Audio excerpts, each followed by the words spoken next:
Entonces, pues ya pasaron varios años desde que el doctor Pavlin y su equipo de canadienses publicara o realizara la primer publicación sobre el ultrasonido de muy alta resolución que actualmente conocemos como VM. Y a partir de estos años 90, ya han ocurrido muchísimas cosas en relación a esta herramienta que él nos compartió. El parecido en aquel entonces con las preparaciones histológicas del segmento anterior eran tan importantes que se dio entonces en llamar ultrabiomicroscopía, y tanto los transductores que se han hecho mucho más amigables actualmente, como pueden ver en esta evolución de los transductores y la forma en que se acoplan al ojo, ya sea a través de copas de inmersión o de bolsas de inmersión, acoplados más bien al transductor, han permitido hacer una imagen y un estudio mucho más amigable tanto para el ecografista como para el paciente. Quien utilizó el Paradigm, el primer VM, recordará que hasta acabábamos con dolor de brazo de estar sosteniendo el transductor, que era pues relativamente, no es que fuera pesado, es que había que jalarlo con la mano de un brazo del que estaba pendiendo. Entonces esto nos permitía acercarnos al ojo y obtener imágenes de 5 por 5 milímetros que después empatábamos y hacíamos una panorámica, que actualmente pues nos parece increíble que tengamos una visualización de surco a surco o más allá de 16 milímetros con una profundidad de 11 milímetros con los transductores actuales. A ver, el VM se puede aplicar a cualquier patología, es decir, cualquiera de las subespecialidades de donde parte la oftalmología.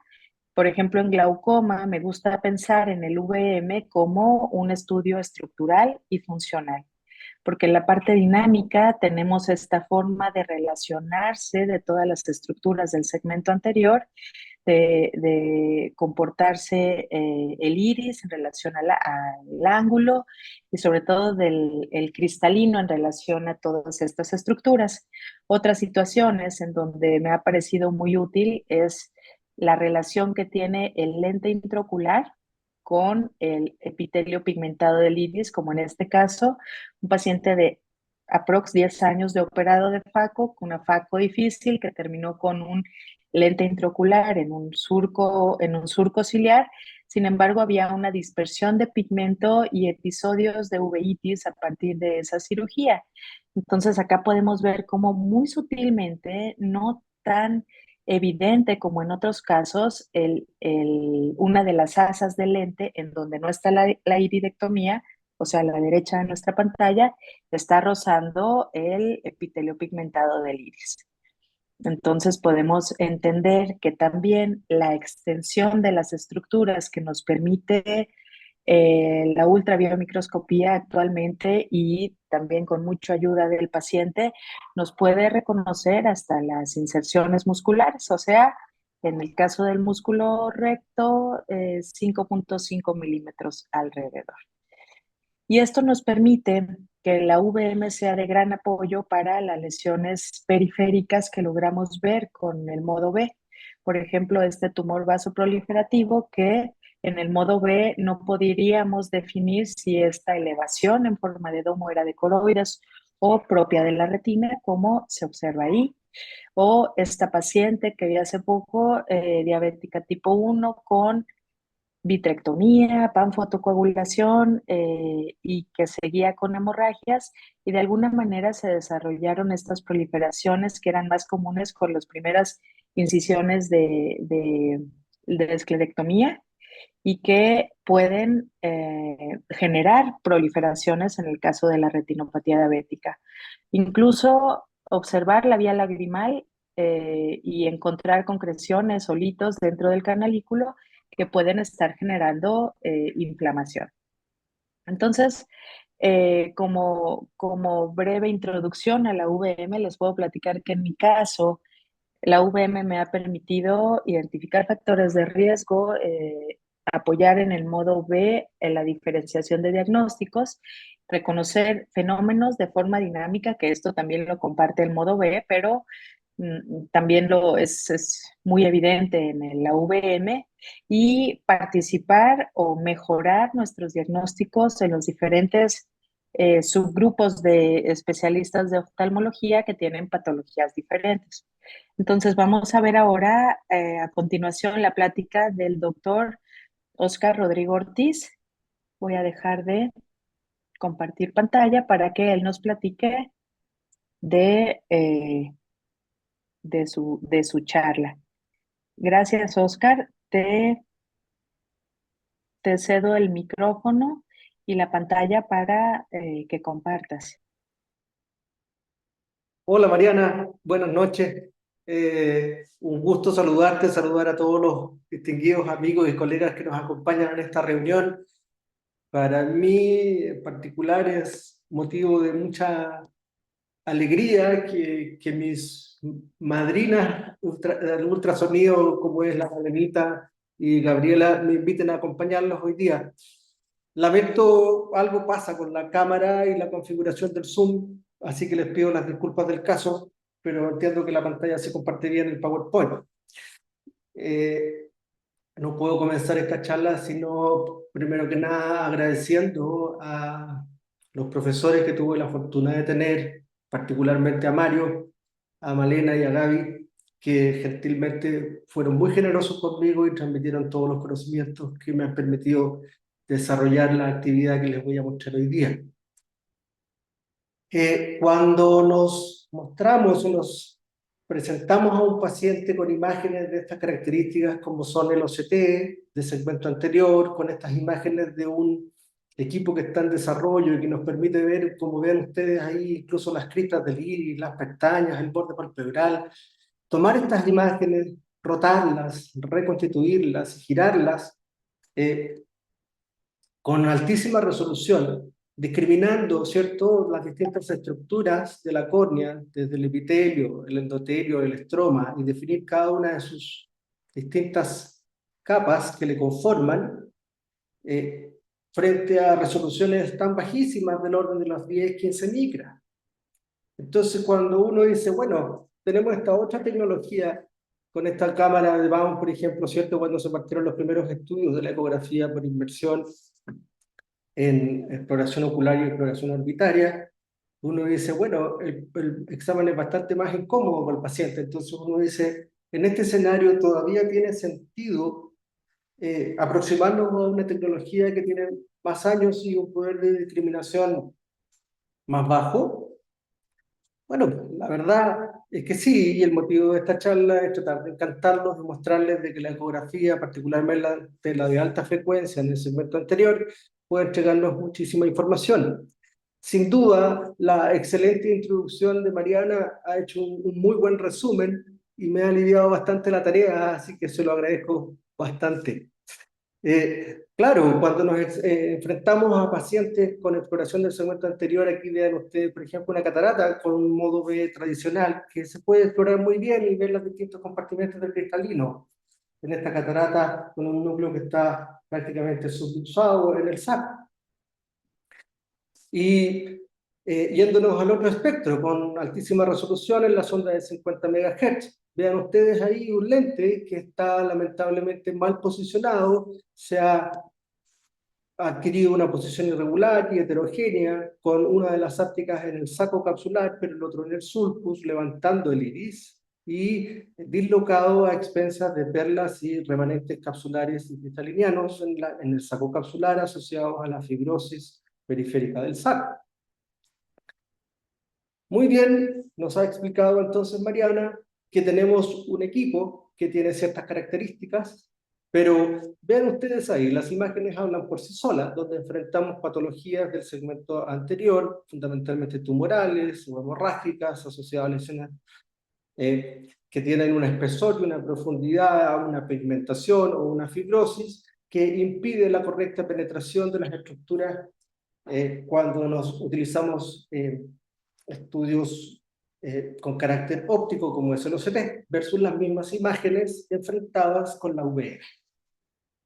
Entonces, sabemos que son tecnologías que son complementarias y que muchas veces nos permiten ahondar más en la génesis de los problemas de los pacientes. Entonces, hoy nos reuniremos fundamentalmente para explicar y exponer situaciones del segmento anterior, el segmento intermedio, pero por supuesto recordando lo que se nos enseñó muy bien en la primera charla de estas sesiones de ultrasonido, que la ecografía estandarizada nos permitirá explorar más allá que el globo en sí. Podremos explorar la órbita, fundamentalmente los 2/3 anteriores, y explorar otras lesiones, fundamentalmente en glándula lagrimal, el segmento inclusive de los músculos extraoculares, el nervio óptico con propiedad y en algunas situaciones incluso los senos paranasales cuando estén ocupados. A diferencia de los métodos ópticos, en este video muy corto, por supuesto, quedan muy bien presentadas todas las características de la UVM en un paciente normal, donde vean ustedes cómo cambia la concavidad, la convexidad del cristalino, la acción muscular, la contracción de las fibras del cuerpo ciliar, etc. Entonces, no hay que olvidar que este es un examen que nos permite obtener una imagen dinámica, un video, y más que una imagen estática de microsegundos obtenidos en una posición fija de la mirada, etcétera, en un microparpadeo. Aquí tenemos un caso que nos va a resumir varias cosas. Es un paciente que tiene una lesión, es una catarata, por supuesto, pero tenía una catarata sectorial. Cuando hacemos el examen de inmersión, nos encontramos que esta catarata venía acompañada con una sorpresa de una lesión sólida tumoral a expensas del segmento del cuerpo ciliar, una lesión cilioporoidea, pero predominantemente, por supuesto, del cuerpo ciliar.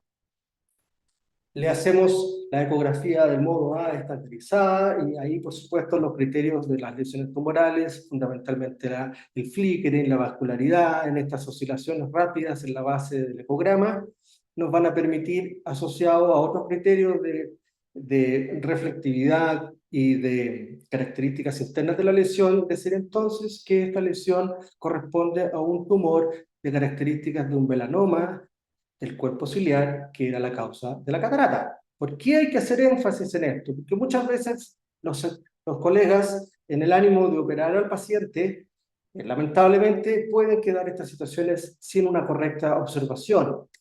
Entonces nos enfrentamos a este otro escenario. Vean ustedes ahí una gran lesión, por supuesto, muy vascularizada, también dependiente del iris y del cuerpo ciliar, pero en una exploración, ¿cierto?, transversal. El punto está en que cuando hacemos una exploración longitudinal, vean ustedes ahí que como queda muy bien demostrado que este paciente ya está pseudofágico.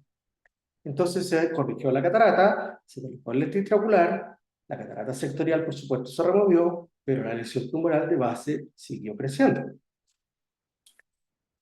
Podremos explorar muy bien la relación de las ápticas, ¿cierto?, de los lentes, que estén muy bien o no posicionadas, o nos encontramos con lentes rígidos, con ápticas muy grandes para la relación general del saco capsular y de la línea de proyección desde el cuerpo ciliar al cuerpo ciliar en los 180 grados. Entonces las ápticas, si bien están en el saco capsular, quedan realmente, literalmente impactadas sobre el cuerpo ciliar, generando también respuestas inflamatorias e iridociclitis. Vean ustedes ahí que se ve muy bien las células en cámara anterior, aunque no se constate un toque de la óptica o de la óptica periférica con la lamela posterior pigmentada del iris.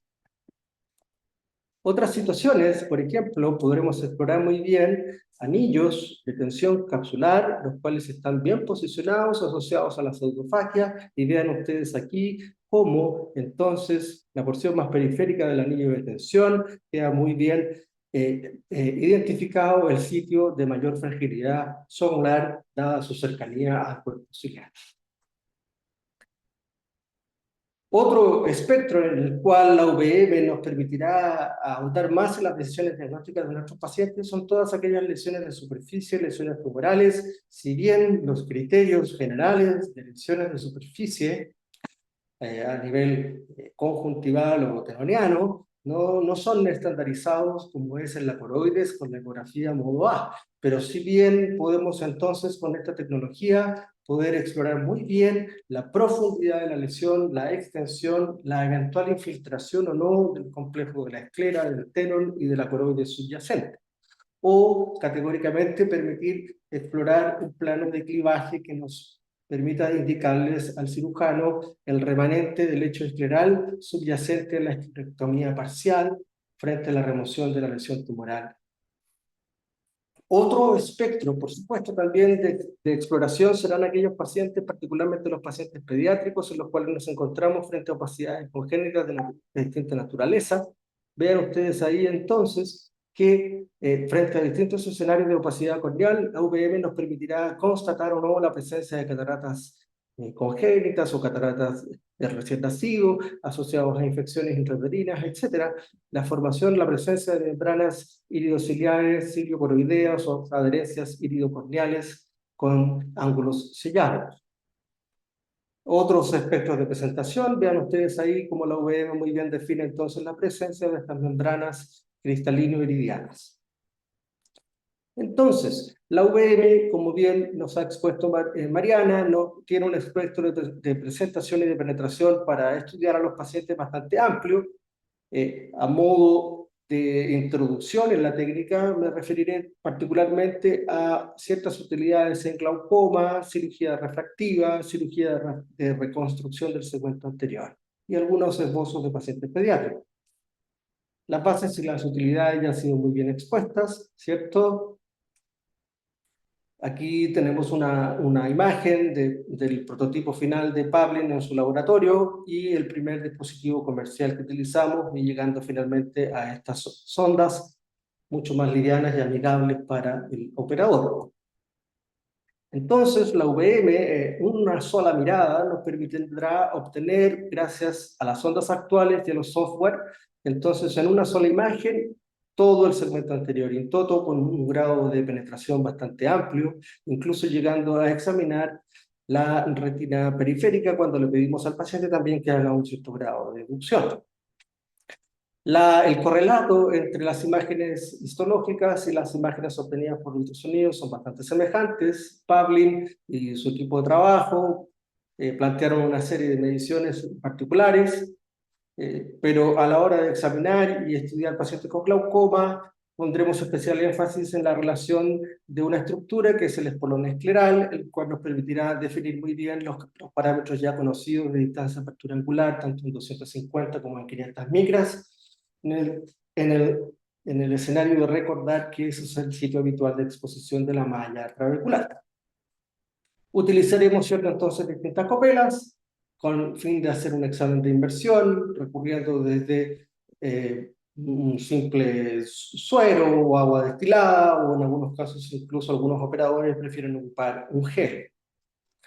O en el otro escenario, ocupar un dispositivo que ya conocemos, que es el Clear Scan, que es este capuchón que nos permitirá entonces examinar al paciente en distintas posiciones, ya sean posiciones axiales, posiciones longitudinales y posiciones transversales, para examinar la extensión lateral de una lesión, la extensión anteroposterior y su relación axial. Entonces, en el segmento anterior, la UVM nos permitirá estudiar situaciones traumáticas, de lipemas, hidrodiálisis, ciclodiálisis, cataratas, posturas capsulares, en fin, todo un escenario de preparación en el estudio preoperatorio de la reparación o la reconstitución del segmento anterior posterior a la reparación primaria del trauma. En este sentido, será muy importante también entonces definir la presencia de membranas ciclíticas, las rupturas corneoesclerales encubiertas, etc. Aquí tenemos un caso de una catarata traumática confusional que tenía asociado además un elemento de gran efusión ciliocoroidea, un aumento de fluido en el espacio supracoroideo periférico. Entonces, la UVM será un elemento importantísimo en el estudio de la patología del segmento anterior. Como bien hemos visto en algunos casos, ejemplos de posición de lentes intraoculares y el estudio del complejo de la zónula y del ano. Esta es una fotografía que gentilmente Mario me ha cedido y que en ella podemos explicitar muy bien un fenómeno de un desgarro y un desprendimiento de la membrana de Descemet en este paciente. Vean ustedes cómo queda muy bien definido, y esto por supuesto no estaba constatado en un gran paciente con edema corneal difuso, y en el estudio de planificar si se beneficiaría o no de un trasplante lamelar o de un trasplante total. Pacientes que son evaluados previos a un injerto, en aquellos casos en los cuales se ha recurrido a un recubrimiento conjuntival de rescate. Vean muy bien ustedes ahí donde está constatado el fenómeno del deshematocele traumático, la comunicación total frente a al tejido conjuntival. Y vean ustedes eso lo que nos permitirá entonces definir si hay ángulos permeables o no, o ángulos sellados, con el fin de evaluar una acción conjunta con otras especialidades, entiéndase, asociar dispositivos de drenaje junto a la reparación corneal. Otras situaciones, por ejemplo, de un hiperóleo asociados a bloqueos pupilares, ¿cierto? Esta migración de la aceite de silicona a la cámara anterior, con formación de adherencias corneales, y los ángulos entonces sellados por esta configuración clásica que hacen referencia, ¿cierto?, al cambio de presiones entre la cámara anterior y la cámara posterior. Casos traumáticos de IPEMAS de distintas cuantías que nos permitirán entonces constatar o descartar la presencia de recesiones angulares o ciclodiálisis asociadas. Podremos evaluar muy bien la presencia o no de la buena posición de los lentes intraoculares, de los anillos de tensión capsular, y por supuesto también en aquellos casos de compensación corneal de anillos endocorneales, en los cuales lamentablemente puede haber habido ruptura de la parte endotelial a la hora de la implantación del anillo. Obviamente esto se veía con más frecuencia cuando los anillos eran implantados sin la tecnología actual del femtosegundo y la penetración en el estroma corneal era mecánica. Por supuesto, también nos enfrentaremos en otros casos en aquellas situaciones de cirugía refractiva, donde tendremos que planificar muy bien, y la idea, por supuesto, será no enfrentarnos a situaciones como estas, donde el lente claramente queda desplazado al segmento precorneal y por lo tanto genera un toque mecánico de la córnea, una descompensación y un cierre angular. Todos sabemos que lamentablemente todavía hay algunos pacientes que cursan una implantación de ICL en la cual se ocupan parámetros externos o parámetros, digamos, un tanto desactualizados, entiéndase, extrapolar medidas desde el exterior del globo y entender que por norma estas medidas van a ser más bien congruentes, y por lo tanto podremos definir cuál será la distancia real efectiva de posición de un lente intraocular, particularmente un lente fáquico, que será posicionado en el sulcus con medidas que son entonces erradas, extrapoladas desde la longitud axial total del paciente o la medición externa de la distancia blanco-blanco. Créanme ustedes que a junio del 2024, la casa fabricante con mayor tendencia de lentes fáquicos aún plantea como parámetro de medición la distancia blanco-blanco como normativa. Les mostraré algunos casos que nos harán pensar entonces por qué la UVM es el gold estándar, y la idea de que todo paciente que se va a implantar de lente fáquico tenga un estudio de UVM prequirúrgico. La idea entonces es obtener este escenario, entiéndase, un paciente con un lente muy bien posicionado, con un bolt adecuado y con las ápticas posicionadas en forma regular y homogéneas en el complejo del sulcus ciliar, iridociliar. Aquí les mostraré un caso de, por ejemplo, un paciente alto miope que tenía una distancia blanco-blanco por Ayol Master, perdón, de 12.4 milímetros. Hicimos la VM y nos fuimos al otro extremo. Un paciente que tenía más de 1.3 milímetros de diferencia entre el blanco-blanco y la distancia sulco-sulco. Recuerden el valor de 13,75. En el ojo izquierdo, la distancia sulco-sulco es aún más grande, llegando a 13.82 milímetros. Entonces, esto nos hace pensar de que incluso aunque recurramos al fabricante y solicitemos el lente con el diámetro mayor, el lente ICL más grande inclusive quedará entonces pequeño para la distancia sulco-sulco de este paciente, y eso se asociará a la rotación del lente con todas las complicaciones secundarias. Hay asimetría constatada, ¿cierto?, de segmentos, así como cuando entramos a operar a un paciente miope y decimos, no, este paciente va a tener una cámara anterior grande, voy a poder incluso usar el lente, el cristalino. Y nos encontramos con pacientes miopes que tienen cámaras anteriores no tan grandes. La simetría de segmentos en la relación entre el segmento anterior y el segmento intermedio también queda bien demostrada aquí. Vean ustedes aquí que hay una incongruencia entre la distancia blanco-blanco, la distancia sulcus-sulcus y la distancia ángulo-ángulo, siendo la menor de todas ellas, en este caso, la distancia sulcus-sulcus. Entonces, nos encontramos con pacientes con sulcus-sulcus pequeños, entiéndase distancia de 10.34 milímetros en pacientes miopes. Este lente, aunque digamos el más pequeño, quedará con un hiperbolt y con glaucoma, una descompensación corneal, una iridociclitis posterior. Hemos constatado hiperbolt grandes. No sé si Mariana o alguno de los colegas también que nos acompañan, el doctor Prada, Malena, Gabriela, el doctor de la Torre, el doctor Eduardo Moragrega, quien guste por favor dar su opinión en unos minutos más, encantado, pero lo que yo he encontrado incluso el más grande de hiperbolt es de 1.51 milímetros y un escenario ya dramático de 1.87 milímetros, basándose en la distancia blanco-blanco. Y por supuesto, el otro extremo con volt ínfimos, que llegan a las 170 micras. Como es este caso. Con el ánimo de hacer una correcta medición, nos fuimos al agujero central de la versión B4C, ¿cierto? En este poro central y lo medimos en cristalino. O otro escenario, solamente el volt del lente ICL es lo que importa. Los lentes pueden rotar, ¿cierto? En consideración en escenarios oblicuos, en los escenarios de 90 grados incluso. O las ápticas de los lentes intraoculares quedan literalmente impactadas en el surco ciliar con el desplazamiento mecánico de la raíz del iris, con el cierre angular secundario. Entonces, este paciente va a desarrollar una idiosinclitis extensa, incluso en algunos casos hasta IPEMAS secundarios a la hemorragia del cuerpo ciliar. Vean ahí, incluso a veces nos encontramos con este escenario, de que la áptica del lente no está en posición del surco ciliar, sino que está más bien posterior, incluso en posición hipoficiaria o retroficiaria del cuerpo ciliar.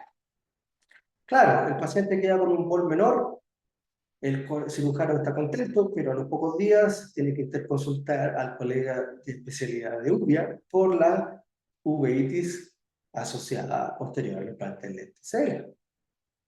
Hay un bloque mecánico permanente del cuerpo ciliar con la iridociclitis secundaria. O este otro caso también, un lente con un hiperbol, también con la áptica implantada, con un desplazamiento, ¿cierto?, de la raíz del iris, un estrechamiento del ángulo y un bol gigantesco, que en este caso supera el milímetro también. Entonces, las complicaciones de los lentes fáquicos en general son bastante prevenibles si es que hacemos, prevenibles y previsibles si es que hacemos un adecuado estudio preparatorio de los pacientes. Entonces, entiendas hacer mediciones reales y no estimadas de los lentes. El escenario en general de que se asume que la medición del blanco-blanco es cercana a la distancia sulcus está más que demostrada, de que no guarda el correlato, y cuando se hizo el normograma, esto fue a principios de los 2000, ya que la tecnología de VL no estaba tan masificada como lo es actualmente, e incluso esto llevó a que hasta un 65% de los pacientes habría recibido un tamaño de ICL distinto si es que se hubiese considerado la distancia sulcus-sulcus, ya que existe una pobre correlación entre las mediciones de sulcus-sulcus, ángulo-ángulo y blanco-blanco. Por el contrario, todos aquellos pacientes que si bien han sido estudiados por VM obtienen en general un volt ideal y con un buen postoperatorio. Les quiero recomendar que sigan como parámetro de estudio de sus pacientes los parámetros de este calculador, el calculador de Reinstein, en su versión de septiembre del 2022, que incluye nuevos parámetros, incluso lo que ahora último se está considerando también en la distancia efectiva en el plano axial horizontal de la distancia real que existe entre el complejo del cuerpo ciliar y el cuerpo ciliar, medido desde la hipófisis de ambos grados en 180 grados opuestos. Entonces la idea será obtener una imagen dinámica en el posoperatorio, entiéndase entre el tercer y el quinto día, sin complicaciones y con unas ápticas bien posicionadas, un bol adecuado, ángulos permeables, un tanto más estrechos, por supuesto, pero conservados. En general, vamos ahora a consideraciones de la reparación del trauma. Por ejemplo, aquí les presento un caso de este paciente que va con una osteodontoqueratoprótesis, con esas agudezas visuales, y la idea entonces es ver si tenemos pronóstico o no para el paciente en el ojo derecho. Aquí vemos el examen de la lámpara de hendidura del ojo derecho, se hace el examen de UVM y vemos las razones por las cuales la válvula no funciona. Vemos que el extremo distal del tubo está con una adherencia iridiana bastante enérgica, hay membranas iridonciliares asociadas, hay estrechamiento, hay cierre angular. Se intenta entonces poner un segundo dispositivo de drenaje vía pars plana. Viene reacción celular, reacción de membranas, la idiociclitis permanente asociada, y estas reacciones de fibrosis en el tiempo también generan entonces que haya obstrucción del extremo distal del tubo. Hacemos exploraciones posteriores con el modo B y nos encontramos que el plato, si bien está bien posicionado, pero en el ojo contralateral, en el cual había muy poca visión, nos encontramos con la osteoqueratoprótesis. Obviamente esto no permite la penetración adecuada del ultrasonido y está el estudio entonces muy limitado. Hacemos la exploración con el modo B en el segmento posterior y nos encontramos una coroides engrosada, una disminución de volumen ocular, y son criterios más que claros para ya plantear una tisis bulbis en evolución.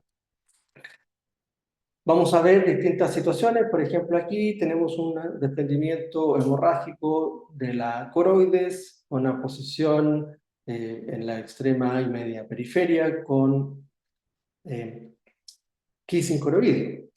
O estas heridas penetrantes oculares con reparación primaria, en la cual podemos ver que hay incarceración del vitrio a la reparación del limbo esclerocorneal y la formación de respuesta celular, de hematíes, de fibrosis, de respuesta celular prolongada en el tiempo, lo cual llevará a la génesis de membranas ciclíticas, contracciones y desprendimientos del cuerpo ciliar a largo plazo. Presencia o no de cuerpos extraños, a pesar de que el TAC nos informe de que no hay cuerpos extraños. Vean ustedes aquí un examen de penetración de segmento anterior, de inmersión, donde queda muy bien constatado este elemento hiperreflectivo con una sombra acústica característica posterior. Hacemos el examen de la UVM y queda muy bien definido entonces la presencia de este cuerpo extraño, el trayecto vítreo con adherencia cristalina, iris y endotelio corneal. Y obviamente si este paciente no se hubiese estudiado vía UVM, no hubiésemos objetivado este cuerpo extraño submilimétrico y entonces el paciente hubiese desarrollado a largo plazo una acidosis bulbi, situación que también podemos ver en aquellos casos en los cuales hay cuerpos extraños pequeños alojados en el ángulo y que la gonioscopía por distintas situaciones, opacidad corneal o de inflamación o de ifema, no permite constatar. Evaluaciones de pacientes traumáticos en situaciones de preinjerto. Vean ustedes ahí si es que definir o no, si es que los ángulos están permeables, etcétera. Y distintas situaciones de segmento anterior. Vean ustedes ahí la respuesta celular, la presencia de un linfema, descartar o no la presencia de membranas, con todas las adherencias y tracciones secundarias. Vean ustedes aquí, en el caso de una ruptura iridiana, cómo queda protruido el vitrio hacia la cámara anterior, ya que hay ruptura de la yeloides anterior. O aquellos casos también de iridotomías traumáticas secundarias a penetración de cuerpos extraños o de elementos punzantes como alambres en heridas puntiformes penetrantes, más no perforantes. O aquellas situaciones en las cuales nos encontramos frente a recesiones angulares magnas, como es este caso, o aquellos casos en los cuales encontramos microdisrupciones y microrecesiones angulares que también generan aumento de la presión intraocular mantenido en el tiempo. La reacción de la cámara anterior también queda muy bien demostrada, o aquellos casos magnos de idiociclitis con, vean ustedes ahí muy bien la respuesta celular. Membranas múltiples de distintas configuraciones, arquitecturas, tamaños y posiciones que serán elementos importantes a la hora de planificar la reconstitución del segmento anterior. La presencia o no de cataratas reductas, por ejemplo, aquí ya el cristalino está completamente reabsorbido y se puede definir muy bien solamente la presencia del remanente capsular posterior. Nos piden muchas veces, posterior a la reparación y a la facoéresis con fines de cataratas traumáticas por ruptura y degradación de material cristalino, definir muy bien si es que hay presencia o no de cápsula posterior que nos permita un adecuado implante de lente intraocular en forma secundaria. Aquí vemos que queda muy buen remanente del saco capsular. La cápsula posterior está indemne, se define muy bien la hialoides anterior, la cual está en íntimo contacto, en este caso, con la cápsula posterior.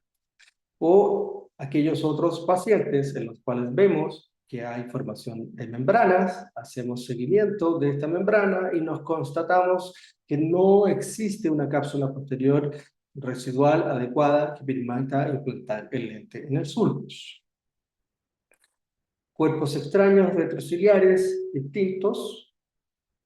Y, por ejemplo, también hemos visto aquí, cuando tenemos un caso académico en un centro docente, que hay incluso implantes de lentes intraoculares que quedan lamentablemente en posiciones heterogéneas e irregulares, incluso invertidos, me habían dicho, y el seguimiento de las ápticas desde el surco ciliar hasta la periferia, donde hemos constatado de que hay ápticas que están en posiciones más bien posteriores al cuerpo ciliar, más bien retrohipoficiarias, incluso en el complejo cilio-coroideo posterior, y el otro segmento de la cápsula, perdón, del lente intraocular, la áptica está en buena posición al surcus ciliar.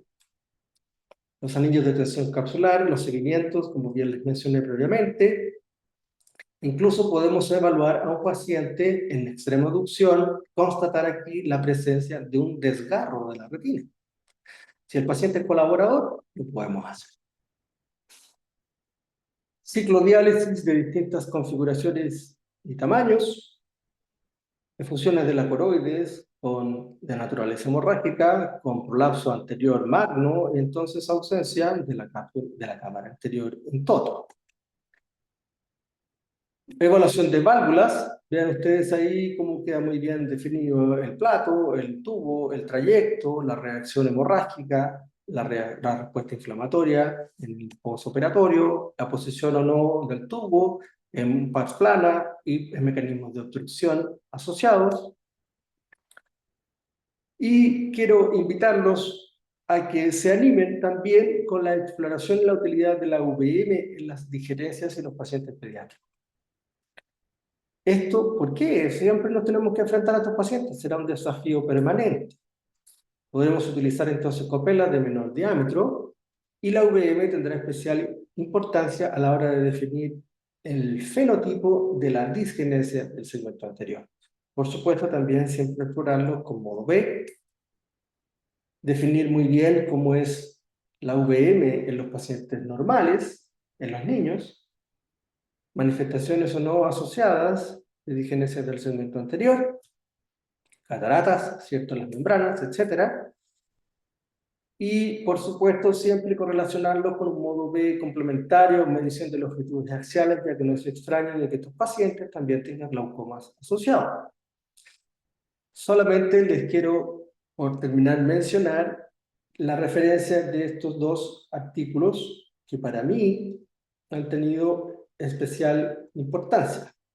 Sobre todo, entender la formación de los conceptos desde la embriogénesis del segmento anterior, pero para que nos animemos y nos aventuremos en hacer exploraciones de VM, yo he buscado, llevo bastante tiempo tratando de encontrar una literatura y bases fuertes de VM publicados en pacientes pediátricos. Hemos tenido excelentes presentaciones de VM en los distintos congresos de CIDUO. Por ejemplo, la doctora Norma Aleman nos ha expuesto su casuística de pacientes pediátricos estudiados por VM, pero cuando uno quiere animarse y aventurarse a hacer estas cosas de mejor manera, los invito a que revisen estos artículos, que si bien pueden ser antiguos, permiten hacerse una muy buena impresión de los pacientes con disgenesia del segmento anterior. Estos dos artículos son tremendamente importantes, son artículos clásicos que ya tienen más de 20 años, pero la diferencia y la gracia está en que lamentablemente, cuando se publicaron estos artículos, los pacientes de estos, los ojos de estos pacientes, bien digo, lamentablemente eran enucleados. Entonces tenemos histopatología reportada. Aquí hay dibujos esquemáticos que nos permitirán hacernos impresiones muy buenas y correlatos entonces de estas imágenes y estos diagramas, la histopatología asociada, y entonces podremos definir muy bien la histopatología de los pacientes. Y eso poder después, posteriormente, extrapolar la información a la VM. Creo que pueden ser de bastante utilidad, nos van a permitir entender de mejor manera los conceptos y por lo tanto entonces correlacionar de mejor forma los hallazgos clínicos con los exámenes de nuestro maravilloso equipo de VM con sonda de 50 MHz. Les agradezco muchísimo la atención y encantado de acompañarlos. Para mí es un verdadero honor estar aquí hoy día con ustedes. Espero y deseo que la reunión les haya sido fructífera. Y aquí estamos con Mariana, con Gabriela, con Malena, Mario, atento a todos los comentarios y preguntas que ustedes tengan. Mucho gusto y aquí estamos. Gracias. Gracias, gracias, doctor. Eh, Qué bonita presentación. La gama de patología que tiene, que nos presentó y nos compartió es impresionante. Eh, Hay algunas preguntas en el chat del Zoom. Una de ellas, la del doctor Rafael Rovira Santillán, que nos menciona cuáles son las medidas preoperatorias recomendadas en relación a la medición del ICL.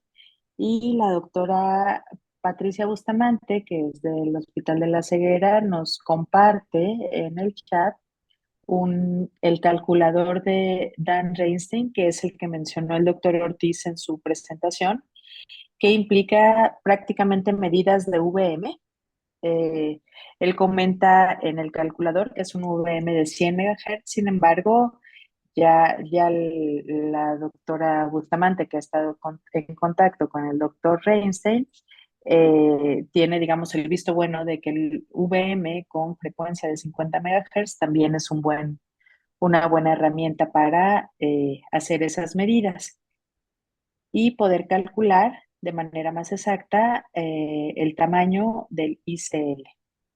¿Alguna otra pregunta o comentario del público?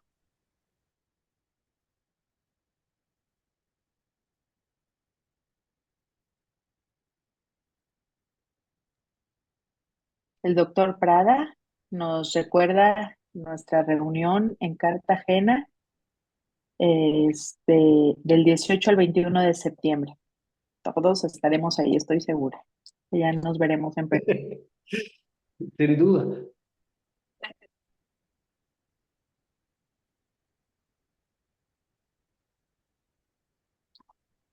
Si no es- Mariana, se te fue el audio. Mariana,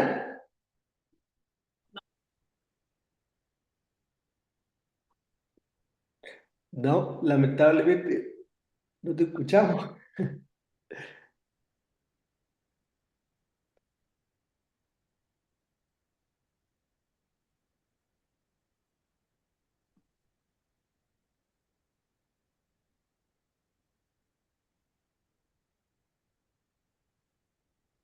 No, no, Mariana, no, no te escuchamos.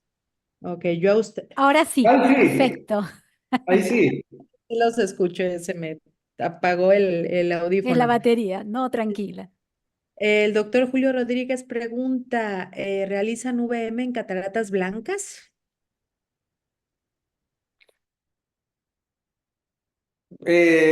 Gabriela o Malena, tú no, danos tu experiencia. Por O el doctor supuesto, Eduardo Penagreira, el doctor Ramiro. definitivamente en las cataratas blancas es la indicación, el que podamos realizar definitivamente el VM, porque tenemos que saber a qué nos estamos enfrentando, ¿no? Y sobre todo porque vamos a poder ver algo que es para nosotros muy importante, ver cómo está el complejo sonular. Porque muchas veces podemos tener sorpresas y pueden haber alteraciones del complejo sonular y tenemos que saber cómo vamos a abordar realmente esa catarata, ¿no? Y además ver si hay una integridad de la cápsula posterior. Entonces, esto es importantísimo para poder hacer nuestra planificación quirúrgica.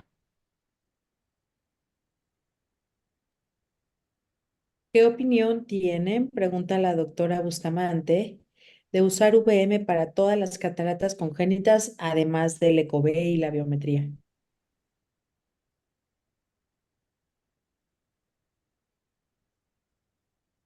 A ver, creo que Male tiene bastante experiencia porque ella hace mucha VM en niños, ¿no? ¿Vale? Malena,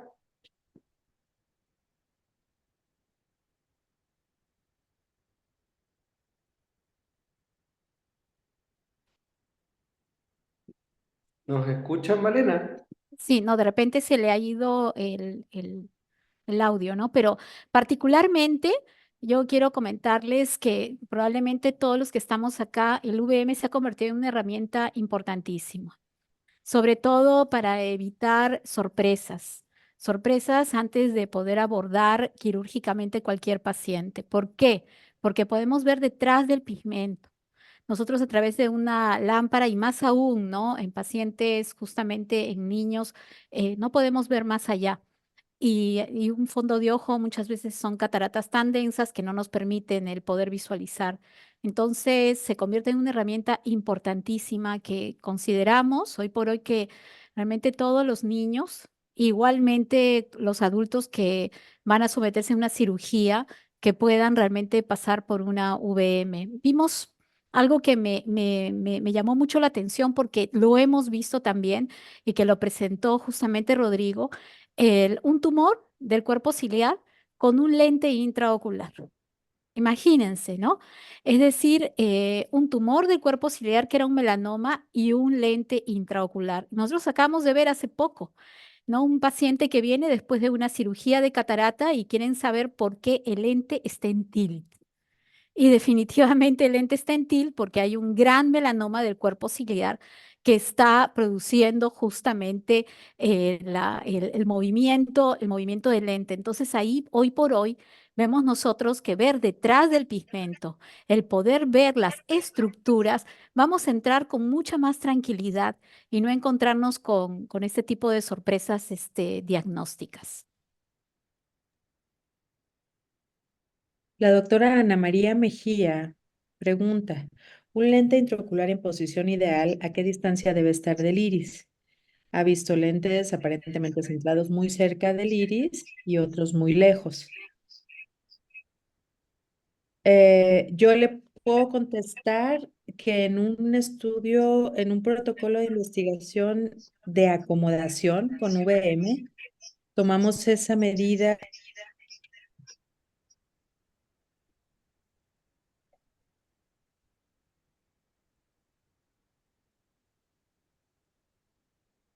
en reposo, digamos, o sin acomodación. Entonces, la distancia entre el iris y el lente fue de 0,48 milímetros a 0,73 milímetros. Ahorita me acabo de fijar. Yo diría que en promedio 0,5 de distancia es, digamos, lo normal para la distancia del iris y del epitelio pigmentado del iris y el lente intraocular. No sé si alguien más tenga un dato numérico sobre esto.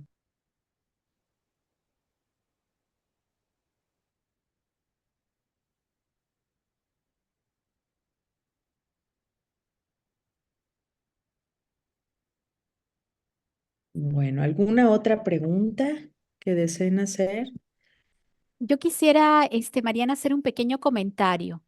Y es en relación a que el VM, y lo hemos visto de repente con las charlas del día de hoy, y el doctor Ramiro también nos ha hablado, es la posibilidad de ver la retina periférica, ¿no? Pero sobre todo, ¿sabes qué? A mí lo que me está ayudando mucho es en los pacientes con aceite de silicón. Porque muchas veces cuando tú quieres hacer una ecografía normal con aceite de silicón, al paciente lo tienes que posicionar con el mentón hacia abajo, sentado, para poder ver por detrás, por del aceite. Pero cuando tú haces una VM, puedes llegar a ver retina periférica y estar seguro de tu diagnóstico, si es desprendimiento de retina o no hay un desprendimiento de retina, o si la retina está pegada. Claro, siempre y cuando involucre a la retina periférica, claro. Así es, sobre todo cuando hay la sospecha de que la retina periférica, porque muchas veces te mandan con el aceite de silicón y pueden visualizar, ¿no? Y quieren ver cómo está la retina periférica, porque pueden ver un poco el polo posterior y ver algunas que no hay pues prácticamente alteración, pero tienen la sospecha que de repente periféricamente haya algo. Entonces, el aporte es que hoy por hoy el VM nos ayuda mucho en pacientes con aceite de silicón para ver retina periférica. Sí. Mil disculpas, tuve unos problemas técnicos, no tenía ni audio ni video, no había forma de que entrara, recién me han habilitado. Y realmente pues No te coincido con muchos de preocupes. los comentarios que ustedes hacen. Nosotros también en el INO hacemos bastante VM en niños y tenemos también la oportunidad de poder ver muchas digenesis de segmento anterior. Tenemos una casuística también interesante en ese sentido y no, le agradecemos a Rodrigo esos artículos que nos ha mencionado para poder hacer la correlación mejor en nuestros informes, ¿no? Entonces, Marlena, si tú podrías ser generosa e invitarnos a una próxima reunión y exponer tu experiencia del VM en el segmento anterior de genesia pediátrica. Sería tremendamente constructivo para todos nosotros. Ok, voy a juntar todos los casos que tenemos ahí. Tenemos bastante casuística con digenesia de cemento anterior, cataratas traumáticas, niños posoperados de trauma ocular y una serie de cosas que siempre llegan y que tenemos la oportunidad de verlos los días miércoles, que son nuestros días de evaluación en quirófano con anestesia general.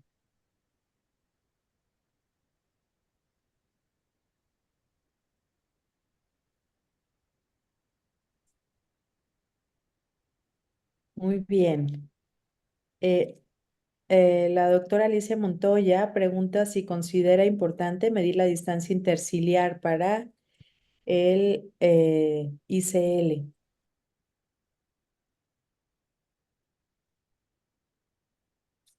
Bueno, yo la verdad empecé a ocupar, perdónenme que opine, pero sí, descanso en el calculador de Einstein. Ahora, si la doctora eh, Mallorquín nos menciona que la doctora Bustamante ya tiene el visto bueno de poder ocupar el calculador con una resolución discretamente más baja. Bienvenido sea, yo creo que es el parámetro que tenemos que incorporar y que debe ser de excelencia en todas las mediciones de nuestros pacientes.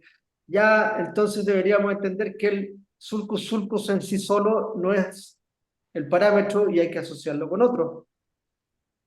Claro. Doctora Bustamante, ¿puede desmutarse para que nos comente? Porque no es el único parámetro, ¿cierto? El surco surco.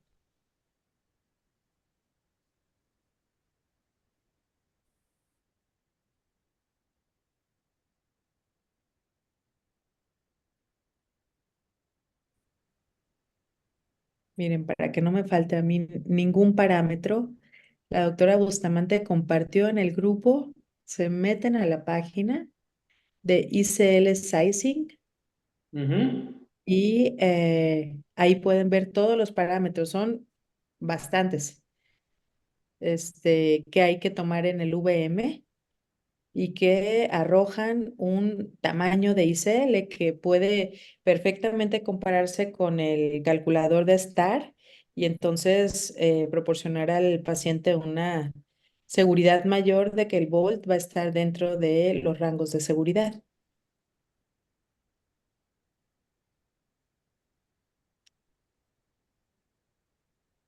Ah, es que el Bueno, anfitrión debe de quitar el mute.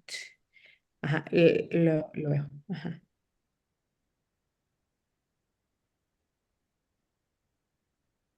Ajá, Rodrigo, ¿comentabas? sí, o sea, me gustaría saber la experiencia, por ejemplo, tuya. ¿Has logrado este grado de penetrancia en los colegas del segmento anterior de recurrir a la herramienta diagnóstica de la VM como una real indicación casi mandatoria en todos sus pacientes? Oh, ¿O hay un porcentaje significativo que todavía sigue basándose en el Lion Master solamente? Hola, ya pude reactivar mi audio, ¿sí me escuchan? sí, doctora, se le escucha perfectamente. Te escuchamos, Ah, Patricia. gracias.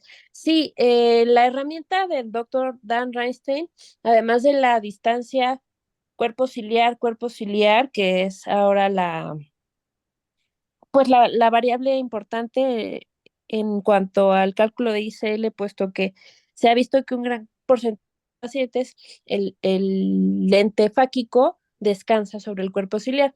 Entonces, además de tomar esa distancia, están las variables de la profundidad de cámara anterior, la distancia del receso angular, el receso angular, espolón, surco, definitivamente, qué tanto sobresale el cristalino de la distancia surco-surco hacia la cápsula anterior y también qué tanto sobresale de la distancia ángulo-ángulo. Y también es importante tomar en cuenta la amplitud de la cámara anterior. Aquí lo determina mediante el, qué tan abierto está el ángulo iridocorneal. Entonces, todas estas variables son las que se toman en cuenta para poder hacer el cálculo, perdón, de ICL en el calculador, porque además de calcularlo con su fórmula, lo compara con otros autores, que es Nakamura y no me acuerdo el otro autor ahorita, pero que empezaron a tomar en cuenta pues, la distancia surco-surco, ángulo-ángulo, etcétera. Entonces, esas son las variables que en el hospital hemos estado tomando en cuenta y tendemos a dejar un volt predicho por la fórmula de 500 micras. Hasta ahora, promedio, hemos tenido un volt, los pacientes operados de 300 micras, entonces está dentro del rango de seguridad. Ujú.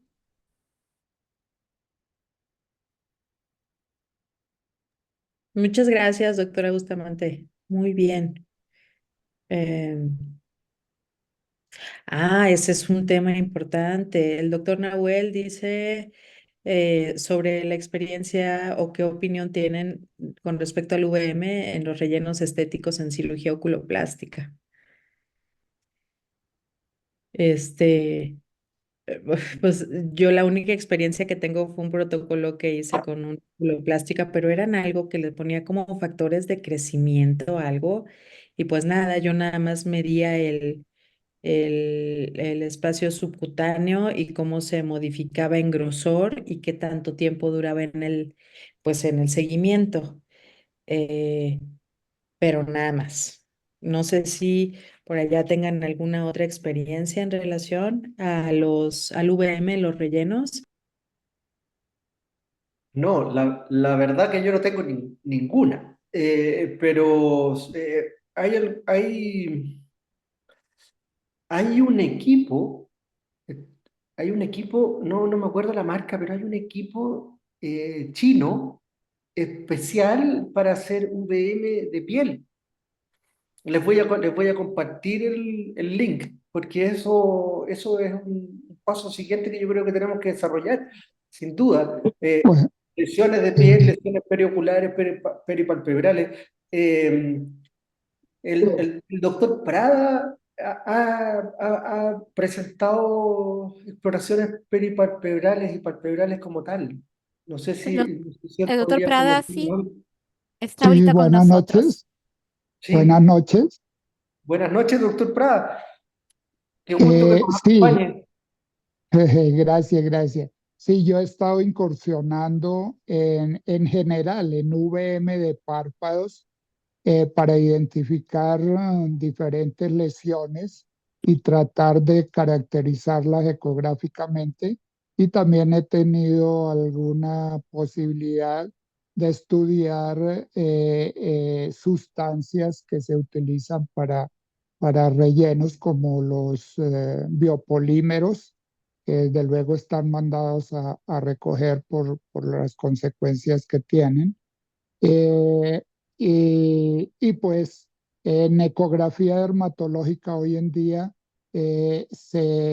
han establecido diferentes patrones para diferentes sustancias y eso nos ayuda a nosotros los oftalmólogos a poder también tratar de identificarlas y sobre todo cuando hay complicaciones de estos procedimientos. Con la VM pues podemos visualizar estas sustancias, podemos ver a qué profundidad están. Entonces es un campo que se nos abre a la ecografía de párpados, pero repito, también me ha sido útil en el estudio de lesiones de párpado. Aunque no es mucha la experiencia que tengo, pues sí lo he hecho y desde luego he presentado algunas charlas sobre esto. Y hoy en día también el Doppler nos sirve mucho para complementar la VM en el estudio de los párpados en la eventualidad de tener lesiones eh, de tipo sólido.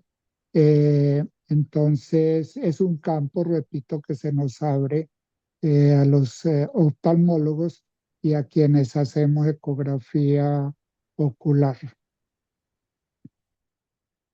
Mariana, se puede Sí. comentar. Realmente todos estos rellenos en cavidad orbitaria debemos de tener en cuenta que son 50 megahertz lo que estamos usando. Uno, medir en forma precisa sería muy difícil, ya que no sabemos la velocidad del ultrasonido al cruzar esas sustancias nuevas. Igual, qué tanta absorción van a tener para definir bien las estructuras posteriores a ella. O sea, el backscattering va a ser problemático porque no sabemos cómo se comportan. Habría que conocer qué material tienen, cómo transmiten el ultrasonido y con qué velocidad. Entonces podemos hacer una serie de casos para poder ejemplificar Claro, qué ayuda real nos van a poder dar estas imágenes. Sería claro. interesante hacerlo. Sí, sí. Mariana, no sé si puedo comentar. Por favor, Catalina, Eh, la doctora Catalina Becerra. sí, en ese campo, pues el doctor Prada, como dice, y también el doctor Moragrega, tristemente en la valoración post-tratamiento no nos toman tanto en cuenta los oftalmólogos, es más un tratamiento estético y las complicaciones la vemos los oftalmólogos. En mi experiencia, sí tengo algunos casos en seguimiento de aplicación de ácido hialurónico y también de otros que se usan en estética, que es de hidroxiapatita, que sirven como fillers. Y por VM se ven muy bien porque suelen ser aplicaciones en los espacios prezigomáticos o palpebrales inferiores o premaxilares, entonces son muy superficiales y es fácil valorarlos por VM. En- y como hablaba el doctor Prada, es también una herramienta muy útil el Doppler porque es frecuente en algunos pacientes tener edema recurrente y hay un síndrome que es el síndrome justamente de edema palpebral recurrente post y ácido hialurónico y por Doppler se ve muy bien la dilatación venosa de los vasos palpebrales y posaplicación de hialuronidasa, se ve como esos vasos se disminuyen los calibres o son casi imperceptibles por Doppler. Igual he tenido la posibilidad de trabajar una oculoplástica en hacer inyección guiada por ultrasonido para ubicar como el ácido hialurónico queda como cúmulos, se ven como espacios quísticos hipoecoicos comparado con el resto del tejido subdérmico. Entonces, por VM ubicamos dónde están esos depósitos y ella inyecta la hialuronidasa, más o menos puedes esperar media hora, una hora y vuelves y los valoras y ya el efecto de la hialuronidasa lo ves ahí mismo con la resolución o la desaparición de esos espacios hipoecoicos, que es el depósito del filler. Entonces, en la práctica sí lo considero muy útil y cada vez como es más frecuente la aplicación de esas sustancias, también la reacción adversa es más común, como comenta el doctor Rafael Rovira, y por VM de pronto no es tan fácil distinguir, qué es lo que yo he visto al hacer la VM y al mismo tiempo el Doppler, distinguir de esos espacios cuáles son el filler y cuál es la dilatación venosa, porque los vasos se ven muy, muy, muy grandes. Entonces, al momento de poner el Doppler, ya distingues cuál es el depósito y el oculoplástico puede entrar más seguro a inyectar la hialuronidasa en donde está ubicado el, el, en este caso, ácido hialurónico. Sí, Pero solo he podido ver otro paciente con ese hidroxapatita, es otro tipo de filler y también se ve muy similar en cuanto como un espacio hipocoico en el tejido subdérmico. ok, ok.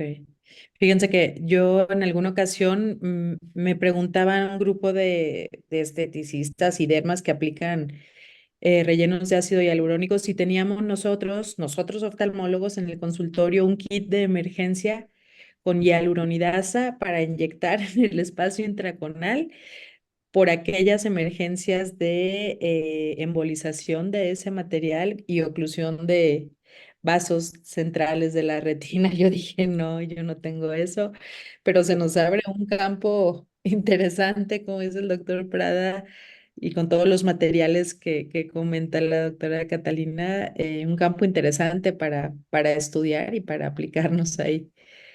Muchas Sí, gracias.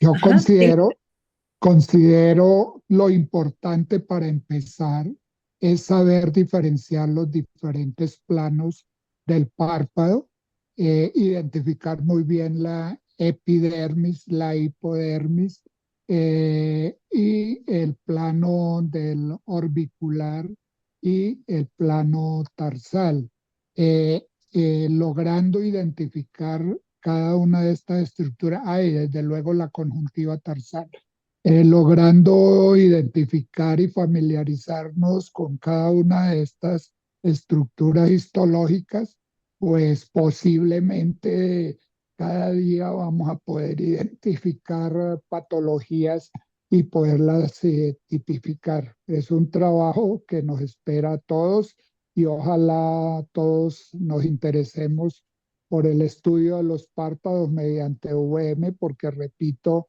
es un campo que hoy en día lo están explotando los dermatólogos que hacen ecografía dermatológica, pero que no tienen el conocimiento de la patología palpebral y muchas veces de la simple anatomía del párpado. bien. Hola, ¿se puede? Claro, doctora María Fernanda Flores. Sí, hola, yo soy oftalmóloga de Chile y ahora soy oculoplástica y ahora estoy haciendo la residencia de ecografía y me parece buenísimo el comentario del doctor que acaba de decir, porque aparte del tema cosmético que sí lo está viendo dermatología y sí, todo lo que tiene que ver con los tal, conocer la anatomía palpebral sobre todo en las lesiones que van a ser las lesiones oncológicas. O sea, definir carcinomas vasocelulares va a ser una herramienta fundamental si la logramos ocupar y definir claramente la anatomía, así como la dice el doctor. Yo creo que ahí es una área que está muy poco valorada, muy poco explorada y que podría ser una herramienta fundamental para lo oculoplástico. Claro, claro, claro. Hay trabajo, mucho trabajo que hacer. Muchas gracias, doctora Quesada. Le dejo la voz y le agradezco nuevamente la invitación. Buenas noches a todos. No, al contrario, realmente agradecer y voy a dar el tiempo también igual a Malena para poder despedirnos y agradecer infinitamente a cada uno de ustedes que ha participado, muy especialmente a ti, Mariana, como moderadora y muy especialmente a Rodrigo con su excelente ponencia que ha generado toda esta maravillosa discusión que creo que podríamos quedarnos horas y horas conversando y sobre todo que ha sido un reencuentro muy, muy especial. Recordarles solamente, antes de darle el tiempo a Malena para la despedida, que el doctor Prada nos está haciendo recordar nuevamente la invitación para asistir al SIDO de Cartagena del 18 al 21 de septiembre. Y Andrea nos está haciendo recordar que la fecha se ha extendido, ay, para suerte de todos, para presentar los trabajos hasta el 15 de julio. Entonces todavía tenemos tiempito para poder compartir nuestras experiencias y poder enriquecernos todos, como ahora en esta noche. Realmente estamos muy felices de que nos hayan acompañado. Malena, Muchas gracias, Gabriela. Infinitas gracias realmente, Mariana, y a ti, Rodrigo, por la excelente ponencia y toda esta discusión que se ha generado y la participación del doctor Moragrega, del doctor Ramiro Prada, siempre nutriéndonos con todo el conocimiento que tienen y realmente agradecerles muchísimo a todos aquellos que han participándonos, compartiendo sus experiencias nuevas y abriéndonos un campo nuevo dentro del mundo de la ecografía. Creo que hay mucho trabajo, como dice Mariana, mucho trabajo por delante, mucho estudio por hacer y realmente se abre una puerta muy valiosa para todos nosotros y para los oftalmólogos en general para poder seguir haciendo lo mejor que podemos hacer para ayudar a nuestros pacientes. Muchísimas gracias a todos por su participación. Esperamos verlos pronto en nuestra próxima charla y que tengan un excelente descanso. muchas gracias. Y expresarles las disculpas del caso del doctor Mario de la Torre, que no pudo acompañarnos, pero que desde ya les manda muchos, muchos saludos y feliz de reencontrarnos todos en Cartagena. Gracias. Gracias. Chao. Gracias, un gusto. Chao a todos. Gracias a todos. Chao. Gracias a todos. Muchas gracias.